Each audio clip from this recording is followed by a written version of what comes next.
Go ahead, Coach. Welcome, everybody. We're excited to be 2-0 and can't wait to get another week started. Some good news, Max Johnson will be home Wednesday. So we'll get him where we can get him back to school and get him around our team and get him involved in coaching quarterbacks. And he's excited to come home, obviously. He's been up there a long time, and after a tough injury, it'll be good to get him to start a new chapter and start working on helping our young quarterbacks, but at the same time, getting ready to go back for spring practice. I thought the game with Charlotte was good. I'm a Will Healy fan. I've always liked Will. I had not met Coach Pogge, and before and after the game, he was very gracious. I think he's done a good job. They've got really good-looking players. He's really managed the transfer portal well. I hate his quarterback got hurt, kind of like us, but the first quarterback threw some darts. I mean, he was really playing well. And then after Max got hurt, then the freshman came in, and I thought looks like he's got a chance to be really good. So they've got some really good players. Those receivers could all run. I thought Justin Olson played well. Dante Belfour for us. Guys that transferred played well. But they have a chance to have a good team as they're moving forward, and I told Coach that after the game. Happy to be 2-0. It's the 5th time out of 6 years that we're 2-0, and that's only happened 5 times out of the last 20 years. So we haven't been very successful in openers around here. So excited about that. The one loss that we've had was Virginia Tech during the COVID, and I didn't think we did a good job in that game. Thought we had too much in and didn't play well and lost up there 17-10. Scores across the country are crazy. You're seeing more upsets than ever before. That just seems, when I sat in your position, I watched and I couldn't believe that you work year-round for 12 days, 12 Saturdays, and then you don't play hard. It makes absolutely no sense, but it's happening, and it's happening everywhere. And we've done it here some. And I say not play hard, maybe not play good with as much energy as you need to have. So that's why we're working so hard to have every practice with an edge and at a high tempo and making sure that our guys give the best effort that they can possibly give every game, because it's not the best team. And we tell our guys all the time, it's the team that plays the best on that day. Because you can say, well, we would have beaten them 9 out of 10 times. It doesn't matter if that's the one you lost. So that's what we're pushing really, really hard. In this ball game, we played 75 players, which is really, really helpful. It's great for morale. We've talked constantly about next man up. Well, it was obvious when Max got hurt that Connor was a starting quarterback immediately, and that was within 15 seconds. Hey, go, it's yours. So it happens fast. When Omarion came out Saturday, Darwin Barlow's down. Bullet freshman, go play, man, and go do it now. You don't have time to grow up. You're growing up between now and the time you get out there. Same thing when Bryson Nesbitt got hurt. Same thing when Blasky got hurt. Jeff Greenberg's never been in a college football game at this level. Zach Greenberg's never been in a college football game at this level, and you said, you got it, bud, go play center.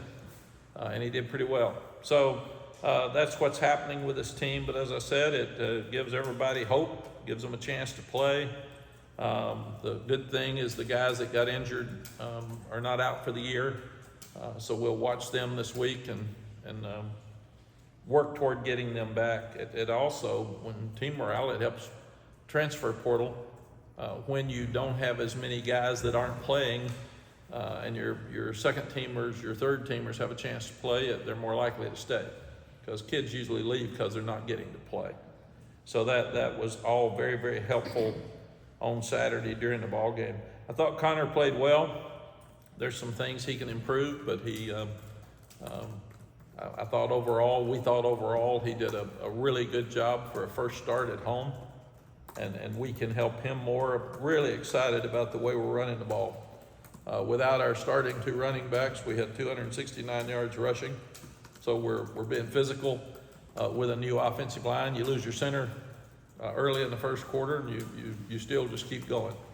And I think we played 13 offensive linemen, and I believe we played 11 defensive linemen. Jeremy could, the coordinators will give you the exact numbers when they come in, but we played a lot of people, and really excited about that. We had 18 explosive plays, which was so much better than the opener, and we can continue to build on that. We were 6 of 11 on 3rd and 4th downs, which is really, really good when you're over 50%. We had too many pre-snap penalties. I don't know where those came from. We haven't had them. We haven't had them in preseason.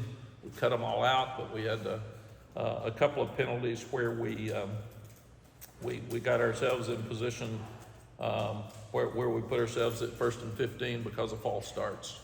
And then there were a couple of flags that were thrown that, as you look at it, they weren't penalties. So we'll turn those in and do like we do each week as we're moving forward. But offensively, I'm glad to see Kobe Paysar get a screen and have a great run ahead. Hopefully he's getting healthy and where he can be an impact for us, because people talk about losing the speed that we had with Tez Walker. The receivers that are playing now are the ones that played for the first 4 games before Tez was eligible last year. And we moved the ball, so it's not what we don't have. It's that we've just got to be more productive. Defensively, I'm so pleased that we're stopping the run. We gave up 49 yards rushing. We're 16th in the country against the run, which is something we've talked about for 5 years and haven't done. So after 2 weeks, they're averaging 64 yards a game rushing. So we're doing really, really well in that area. Charlotte was 4 for 17 on 3rd and 4th downs. So again, when you stop the run, they're in 3rd and long situations, and it gives you an opportunity to get off the field. Love the goal line stands. We had 2 that were really, really physical, and then they forced field goals, and we stopped a couple of 4th downs as well. We got to clean up the explosive plays in the passing game, and they were great throws and great catches. And when people say, why don't you be aggressive? Why don't you get after the quarterback? Well, that puts your defensive backs one-on-one. So you got to be able to play the ball. And Marcus Allen made a couple of great plays. Elijah Huzzy's not giving up plays. They've hit us a couple of times at star, so we've got to clean those up. But we're going to continue to be aggressive and continue to blitz and continue to stop the run, and we've just got to play the deep ball better. Jeff will give you the numbers, but large majority of the plays, they got nothing, and then they got so much out of 8 plays again or something. So those are the 6 or 8 plays that we've got to stop to do a better job on defense. So we got to clean up the explosives and force more turnovers. And the 4th down stops are turnovers, but we've got to force more turnovers. We're not getting turnovers on defense. And we should, as much as they are in long yardage situations. And we had 3 possible turnovers that we missed. So that's something that we can definitely do better. Special teams were good again. We won the special teams battle. Our kickoffs were all touchbacks. We were 1 of 2 with field goals with Noah Burnett. He missed the 49-yarder. And Nate McCollum and Elijah Huzzy are doing a really good job in the return game. Both of them are close, and we've gotten so close to making plays. And I thought Huzzy, their guy, did a really good job of kicking it high, so it was hard to get returns. But he had one in the sun that he caught, but he didn't let the ball hit the ground, so he did a tremendous job there. The offensive player of the game is Davion Goss, 16 carries, 105 yards. A touchdown. He averaged 6.6 yards a carry and had 1 catch for 5 yards. So really, really proud of that freshman. The defensive player of the game was Amari Campbell, 7 tackles. He had a sack, 1.5 tackle for loss, and 2 hurries. So he's playing at a very, very high level, and that's even with a broken hand. And we thought he was really good, and he is. Yeah, we're really, really proud of him. Special teams player of the game was Liam Boyd, He was 7 for 7 on his touchbacks and kicked an extra point at the end, just so if something happened to Noah, we'd have him ready to kick. So we did that. North Carolina Central's coached by Trey Oliver. I've gotten to know Trey some with the pigskin preview luncheon that we have. Our coaches know him, and they all really, really like him. He's got a great personality. He's done a tremendous job. And we've got Eric Highsmith, a receiver that played here coaching their receivers. So he'll be back on Saturday. Trey helped us with Tez Walker when he transferred. He stood up and really tried to help Tez. So I really appreciate that. But like I said, he's done a good job. The 22 season, they were ranked 17th and HBCU national champions, winning the Celebration Bowl. And I'm really impressed with their tailback, Jamari Taylor. He's done a great job. We're trying to honor HBCUs in-state. We honored HBCUs a couple of years ago with Florida A&M. It'll be very similar with the bands and all of the pregame and halftime hype. Our honorary captains will be Bishop Harris, who we lost earlier this spring. Bishop was a head coach at North Carolina Central. He also coached with me at LSU, and he was a pioneer for black coaches in the ACC. I think he was the first assistant coach, maybe at Wake Forest, Duke, but he did amazing things for a race in this business. And then Bill Hayes will be an honorary captain. Bill played for North Carolina Central 61 through 64, and he was the AD there from 03 to 07. He's in the Hall of Fame. He's, I think the stadium's named after him at A&T, I believe. He was head coach at A&T, head coach at Winston-Salem State. He's a really, really good friend of mine, and he, again, is a pioneer. He was helping minorities in coaching long before anybody else, and I love him and appreciate him so much, and he's a special man.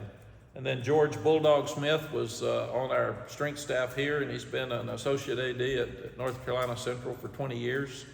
And I love George. When we had Mad Dog, we had Bulldog, we had Sheepdog, so we had a bunch of dogs in our strength program.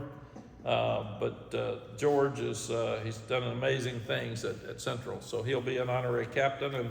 And the last one is Rod Broadway, and Rod was a defensive lineman here, and he was the head coach at Central 03 to 06, and he won 5 national championships in HBCU, and Coach Hayes won 2. So all these folks that'll be honored, Bishop's family will be there to honor him. So I'm so sorry we lost Bishop. He was a great man, a fun guy to be around, a tremendous coach.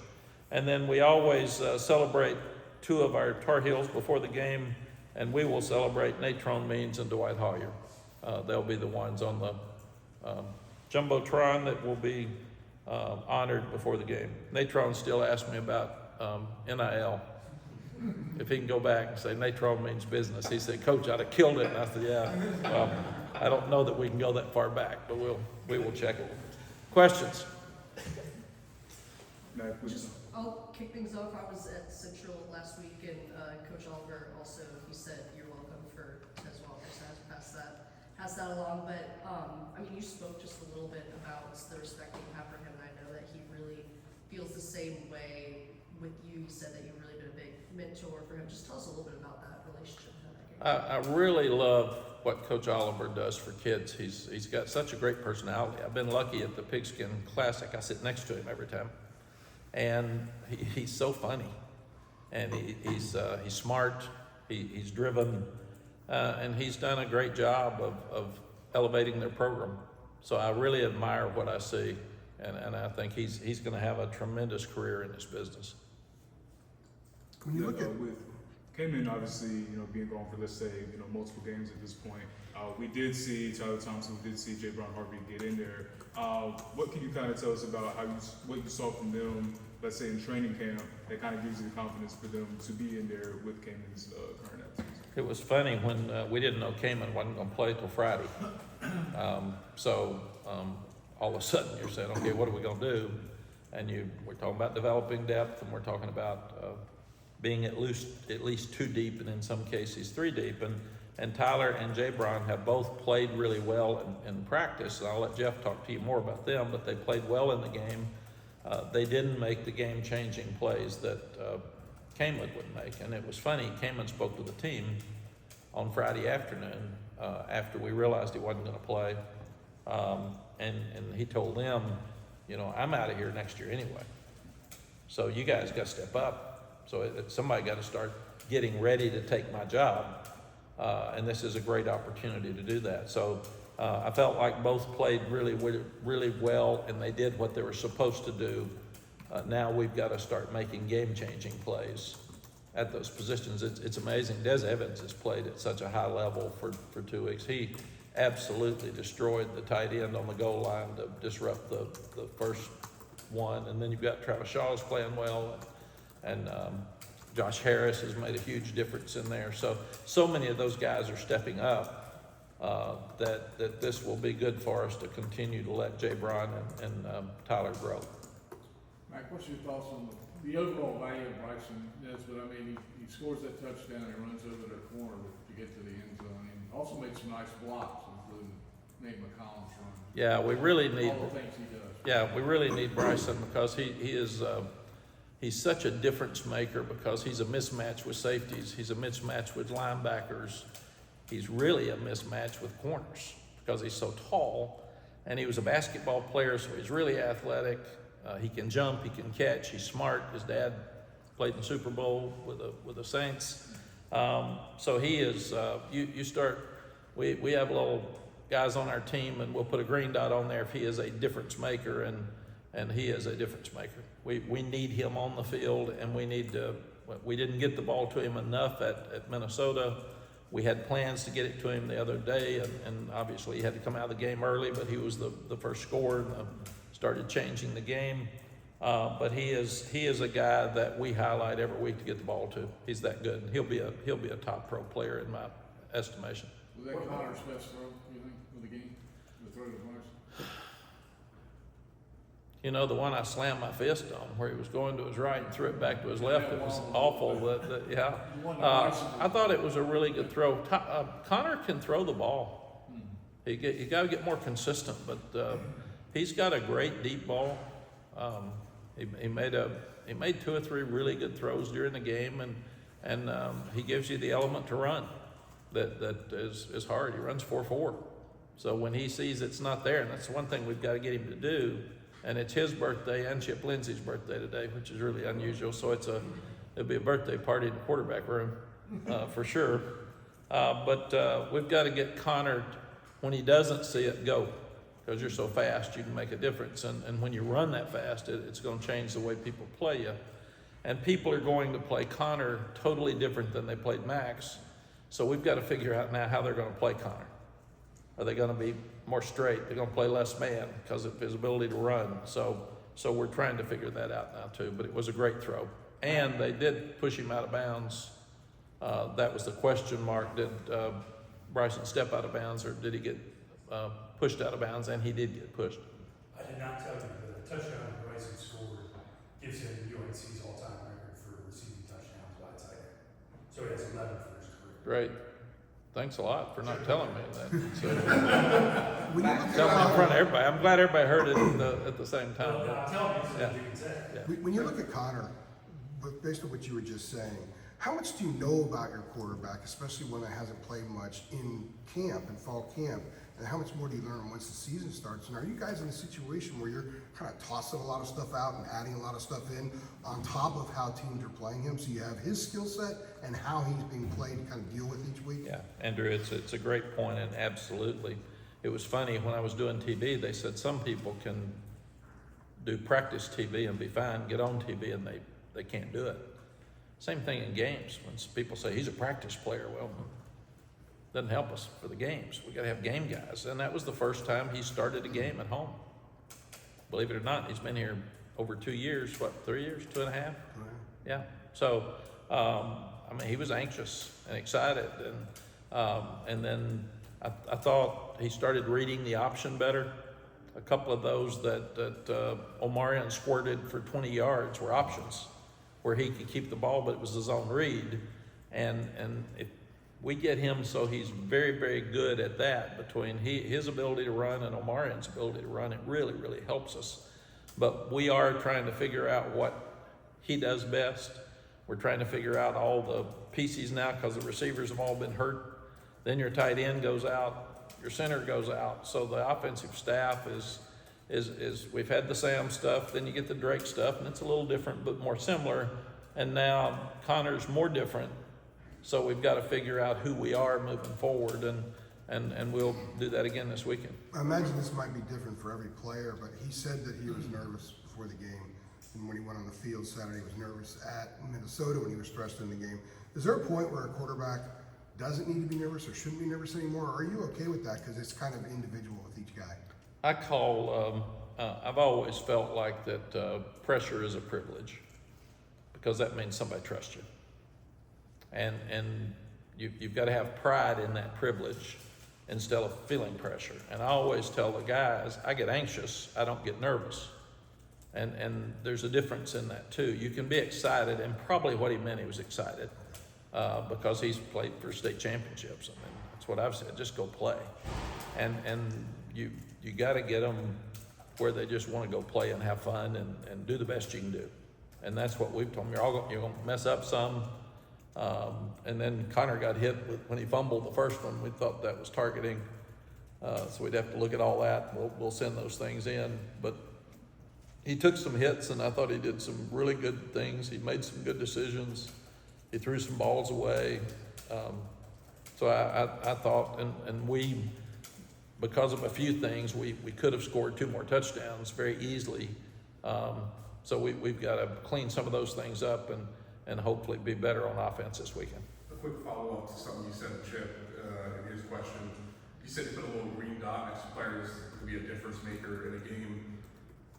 Can you walk us through some of the characteristics that require of someone to be worthy of a green dot, but also how do you kind of make sure you don't give every player a green dot, because obviously everyone has a reason around this team?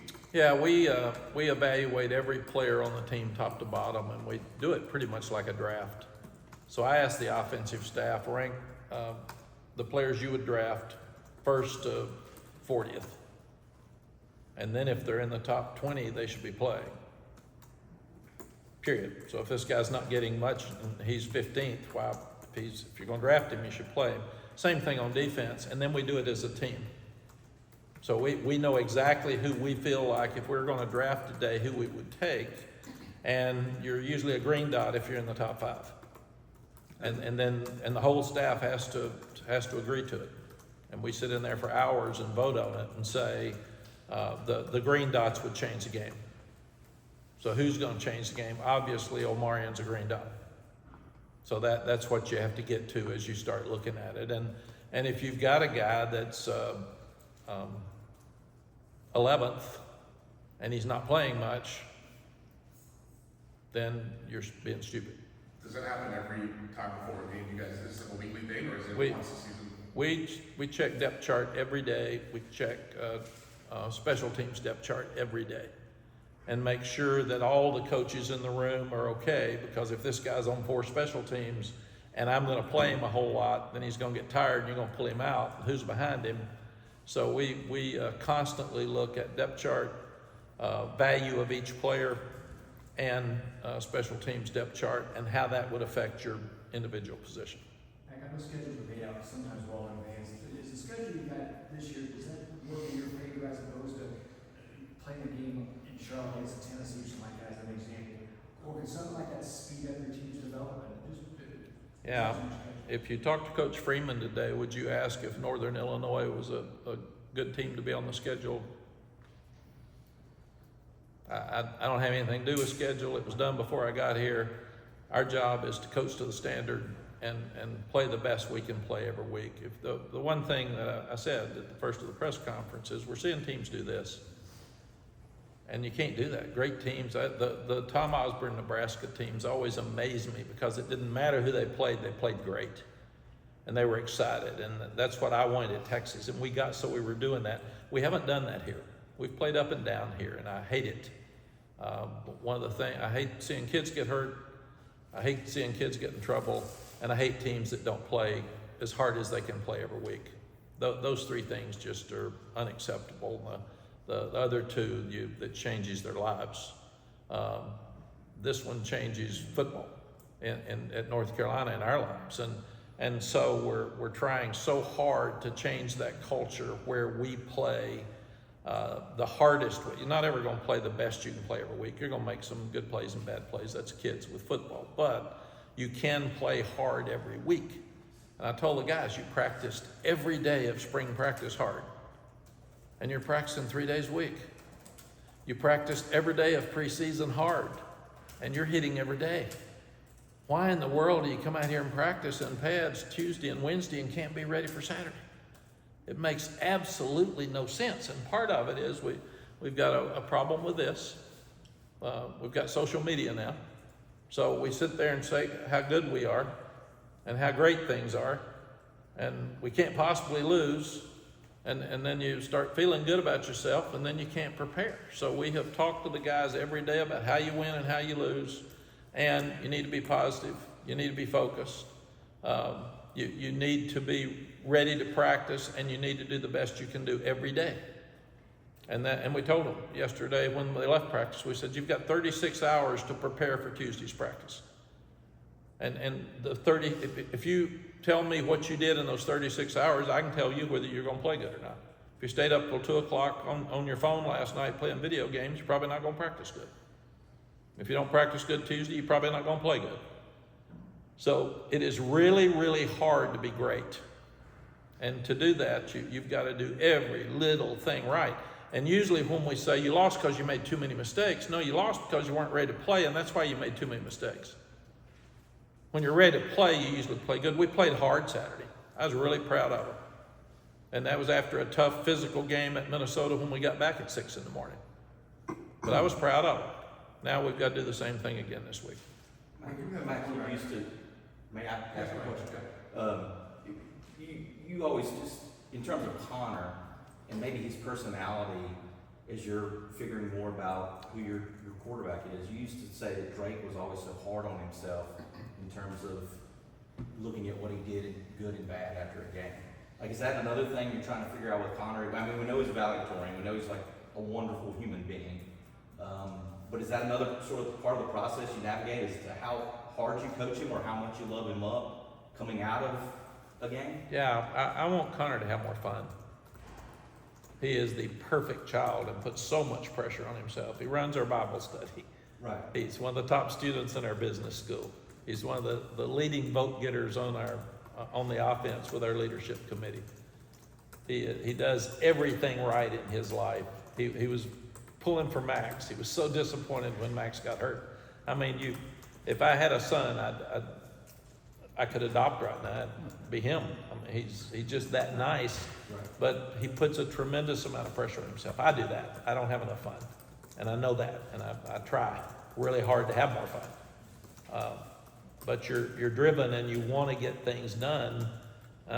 So we're all trying to get him to embrace this, appreciate what he's accomplished, and just go play and have fun. And you're following Sam and Drake, which is a load. I mean, they're both in the NFL, and that's where he wants to go. But I thought he did some of that on Saturday, and we just need to continue to have him have more fun. And he's really talented, and he can do it. We've just got to get him to keep doing it. Does he have a green dot? I can't. The two were obvious, and I don't want to get into that. I shouldn't have said it, because then I'm going to tell you who doesn't have one by telling you who does have one. And then I'm going to have all afternoon talking to parents about why my son doesn't have a green dot. So no, media does not have green dots. Art does. Art has a green dot. Building off what Adam asked, you brought up about the legacy of Sam and Drake and now having these quarterbacks have to follow them. From a teaching standpoint, as a coach, do you have to sometimes remind yourself of, you have to kind of teach these guys to do things you may not have had to teach guys like Sam and Drake because they were kind of once in a generation type talent? No, you have to teach them all. And you think about it, nobody knew how Sam was going to do. We opened up with South Carolina in Charlotte, and we'd won 2 games the year before. And everybody acts like Sam walked in here just everybody knew he was going to be great. We had no idea how he was going to play, and he played great and then beat Miami the second week. So then Drake, we didn't even know if Drake was going to start till about 10 days before the game, and nobody knew he was going to be any good. We all thought he would be. We hoped he would be, but we didn't know if he was going to start over Jacoby, and he threw 5 touchdown passes at Florida A&M, and then, oh my gosh, here we go. No, I think sometimes we get ahead of ourselves and we act like we knew those two were going to be great. Nobody thought we were going to be any good Drake's year because we didn't have a quarterback with any experience. And then we're 9-1 at one point and didn't finish well. So who knows? I told the guys the other day, I'll always have a story, and this team's got a story, and they're writing the story. And I was watching the highlights of our Michigan win over our Texas win over Michigan in the Rose Bowl in 2004, and those guys now are 40, and they're looking back on that story. And that was a wonderful story that ended with a field goal with 4 seconds left. I told these guys, you're going to remember this year when you're 40, and you're writing this story now, and you don't get it back. And people are going to ask you, did you beat Duke? Did you beat State? Did you beat Wake Forest? Did you win? How many games did you win? Did you? And they're not going to ask you how many plays you played. They're not going to ask you how you did personally, but they're going to ask you how your team did. And right now, you are writing that story. You are painting that picture. So on Tuesday, do you want the picture to be good on Saturday? Well, if you do, you better practice. And you better practice full speed. I do like the fact that when you're a physical team, you're less likely to be flat than if you throw it all the time or you don't hit. And then if your thrower and your catches are off, you get beat. When you can run the ball and stop the run, you've got a chance each week. And through 2 games, we've been able to do that. Now, getting back to your defense and its ability to be so good on 3rd down and across the front, how much of a byproduct is that of being able to roll more players in and out of the game this year? I think they had the ball like 50 plays again, 52, 54, 56. Minnesota had the ball 55. So you've got defensive players now that big guys up front are playing 25 plays. Where, like we said, Aaron Crawford played 98. And you can't play 98. You can't play hard for 98 plays. And he did the best you could do. So absolutely playing too deep. We've got to get... we got to find more corners so we can rest them some, and we've got to get 2 more linebackers ready to play. Other than that, we are rolling people at a high level. Safeties, we played 6 safeties Saturday, which is unheard of. But Elijah and Marcus played too much. We need Stewart and Ty Adams to step up right now. They're the 2 next in line. And Ashton Woods has been hurt. We need him to get well, and he is well, so we need him to get in there. And we've got a couple of those other young linebackers like LaValle, Michael. There's a few guys in there that are working to get that 2nd and 3rd spot, but we're not there yet, and that's why we've got to get there with those guys. Mack, staying on that, I was going to ask you about the defensive line, and I know that 2 games does not a season make, but I would think you have to be pleased with, as you mentioned earlier, the number of bodies you've been able to work through there. It was 11 the other day, it was 9 at Minnesota. I think the most snaps you put on a guy Saturday were 32 on the defensive line, which, Yeah. We've heard the Aaron Crawford story, we know, you have to be. Well, and Aaron is just a product of, he had the 98, a bunch of them were 75 to 80. Sure. And then you get tired by the end of the season. You're just worn out, those big bodies. And Travis Shaw, for instance, is playing so well, and he's playing 22 to 25 plays a game. And they told me yesterday, he was at 375 at one time with his weight. Yesterday, he was 329, which is absolutely amazing that he could lose that much weight. And not carrying all that extra weight helps him too. But I thought Coach Monachino's done a great job of rotating those guys and keeping them out there. I'm talking to them all the time about rotating.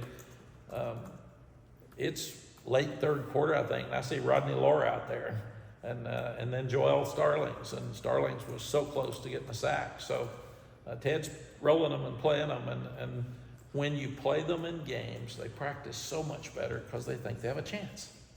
And that's it. If you don't have a chance to play, if you don't see hope, it's hard to go out there and give all of your energy on a Tuesday.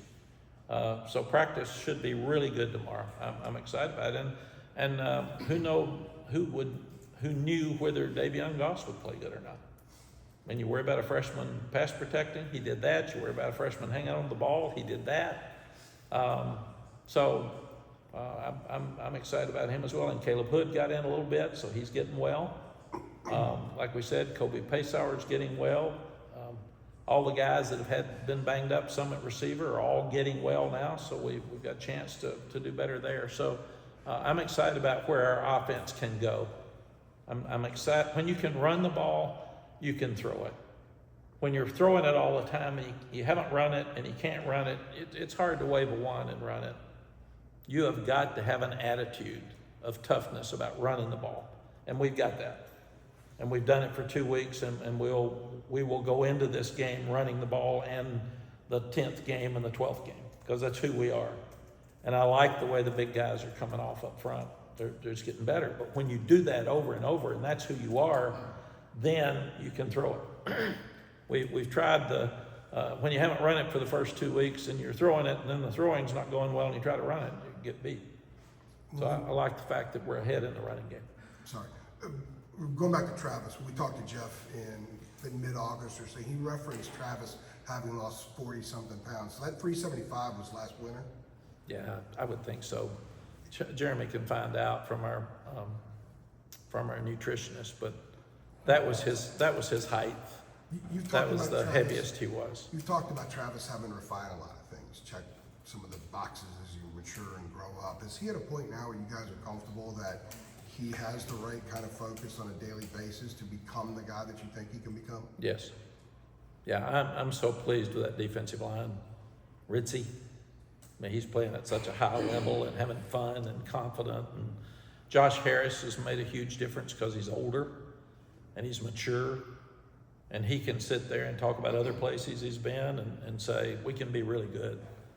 And come on, Travis. Come on, man. You got to step it up. And so he has really helped. But when some of them are playing better, a lot of them play better because they can see it. And they can see we can do without them too. So that's the other thing, that we've got 3 really good power ends right now. Dez is playing by far the best I've ever seen him play. And it may not be showing up in stats, but it is showing up on the field. He's creating chaos and problems. Bo Atkinson's playing 20 plays a game, but he's playing really, really well. And then you've got Jacoby Cowan, who played 11 plays, I think, Saturday, and he's playing really, really well. It's just hard to get him on the field.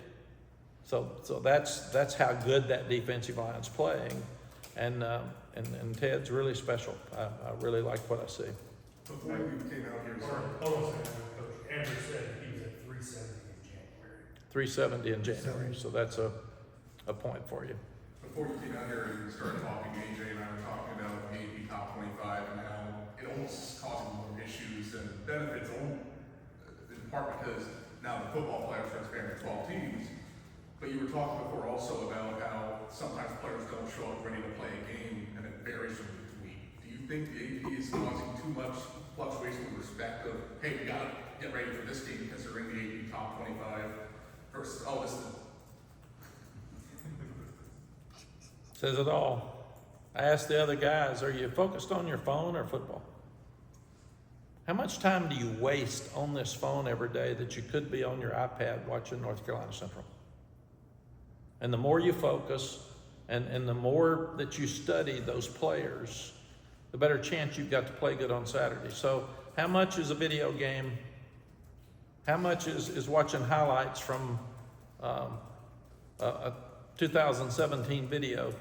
And how much is preparing for what is important to you? And what is important should be your faith, your family, your school, and your football. That's it. And if you start getting outside of that, which we do, and part of everybody feeling good about us, where we're rated is it. I've said many times, as a coach that's done this for 40 plus years, preseason polls mean absolutely nothing. We do it for drama and talk and chatter. It means absolutely nothing. I'm not going to start mentioning the names, but you can already tell. I wish that the media that picked them would be as scrutinized as the coaches about their polls. You all quit doing it. I quit doing the coaches poll. And I quit doing the coaches poll because there were people in our league that weren't playing good, and if I put it down there, I had to play them in 3 weeks.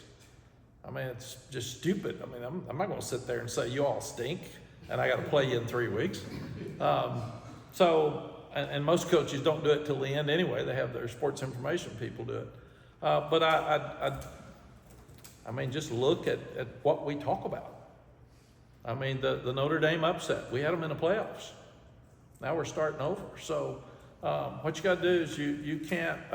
Sally said it best. She wasn't even a football person. She's watched this for years. She always says, about the time you think it can happen is when it happens in sports, because it's kids that think it can't happen.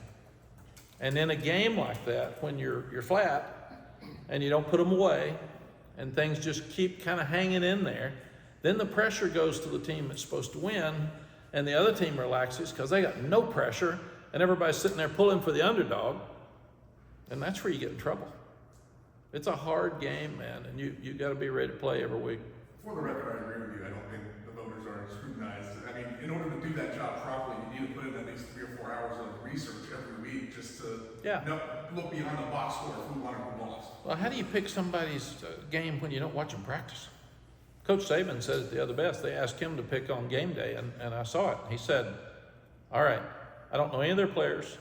I haven't seen them practice at all, either team, but you want me to pick a winner, right? That's what you're saying. I got no clue, but you want me to pick a winner. And they said, yeah, that's what we do. So, but to me, we should wait till November, and then we know who the best teams are because you've proven it. Instead of the hype usually the hype's from last year's team. They always, I think I mentioned this, but they always ask me to pick the Final Four for the next year the night after the national championship game. And I said, I don't know whose quarterbacks are coming back. And with transfer portal, it makes it harder. You don't even know who some of these teams are. And we didn't know who Charlotte was going to play. They had so many out for the first game. So I think the transfer portal to me also puts us in a position with more upsets. Because anybody can get a quarterback, they can get a transfer or two, and all of a sudden, you don't know who you're playing. Mack, two game sample size again, but you haven't had a wideout catch more than 3 passes in either game. I know you had Max get hurt. But do you think, in your view, not Chip's or anybody's, do you think the way that this offense is constructed, you're just not going to have some guy catch 15 passes? It's going to be more of a sort of a committee. No, yes, I think absolutely. Talking to Lonnie this morning, he's got about 13 guys that can play. And they're all really good. Some are older than others. And then the freshmen pretty much hit a wall, some of them that's where Davion Goss was so good. A lot of the freshmen just give out because they're not ready for the pressure of preseason and having to practice every day, and they just get tired and give in. Then some of them get banged up a little bit, and they're not used to being hurt, and they're being coached harder than they've ever been coached because they were the best player on their high school teams, and they're playing against players that are better than they've ever played against because they're more like them. So it's tough for a freshman, and we've told our freshmen, we don't care if you play or not. If you're ready to play. If not, most freshmen don't play. So just try to get on the field, find a spot, but plan on doing it later. But Lonnie's got so many of them. Paul Billups is really good.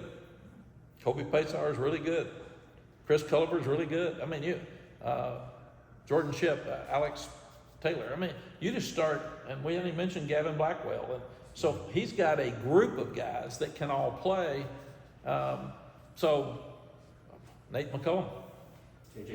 J.J. Jones. I mean, you check them all off. I really think he could start rotating receivers, and we may start doing that about every series, every third series, to make sure we keep fresh people in the game. But we've got a lot of really good players, and now we've got to make sure that we utilize them properly.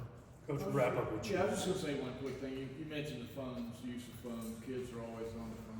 there any place that you do not allow phones in here, like before games and locker rooms? Or? Yeah, it's another great question, Chip. Ours are, some of the pros are having, they can't bring them in their meetings, and then they'll have a 20-minute break, so they can go out and check their phones, so they can come back in every hour or something. Our kids are wonderful, and this leadership committee's done such a great job. They don't have them in the meeting rooms. They turn them off before they come in. We don't take them up, and we don't do all that. But they are very respectful. And in those meetings, I said, you need to put your phone away. You need to turn it off. And if somebody forgets and it buzzes, they all go, yeah, shut up, get your phone off. So they've been so respectful in that area. I asked them the other day, when kids have gotten in trouble, not with me, but on teams where they're tweeting on the bus coming in. They're at halftime. One of them got mad at Texas one day, not with me, but he tweeted something out that wasn't good at halftime. Well, that's stupid. That's what I've said at halftime. Because they have their phones on them and they're going to look. So I asked the leadership committee the other day, when do we put the phones away? And I don't want you coming in on the bus from the hotel talking loud. So what they can't, but also if mom needs tickets and hers aren't available, they need to be able to answer, or if there's an emergency. So we've said that you can text on your phone up until it's time to go, and then we'll play. But we don't want you talking on your phone, and they all listen to their music. So that's what their phones are good for too. So, but they said, I said, what about halftime? They said, no, shouldn't have them at halftime. When the game's over, yes. And the other thing is, now it's crazy. Everybody's a reporter, so if I say something crazy when I'm excited in the locker room, I don't want them having their video on it. So we also have a rule that we don't video stuff that's family, that's private. If you ask, can I video? Sure, but like you dancing. like me dancing, which they did, and that wasn't supposed to. But that was a bet that I got caught in. So, and ESPN did that, and that was really bad.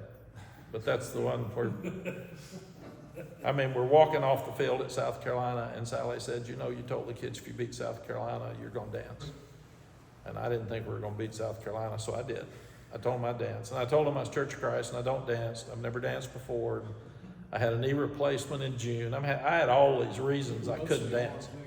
Yeah, it was. Thanks, Chip. Piling on. Yeah, that's it. So we're, a good place to have. yeah, so we're walking in the locker room, and Sally says, they're going to ask you to dance. I said, oh, that's a month ago. They've forgotten. I walk in, the cameras are rolling, there's no music, they're all in there, all excited, dance, dance, dance, dance. So I get through. I've seen it, it's ugly. I get through, I'm walking out, and Sally said, how embarrassing. Oh my God. So thank you, wife, for doing that too. Yeah. I hadn't heard that part before. Yeah, but we'd beaten South Carolina, so I really didn't care that I made a fool of myself. It was okay. It was okay. See ya. All right.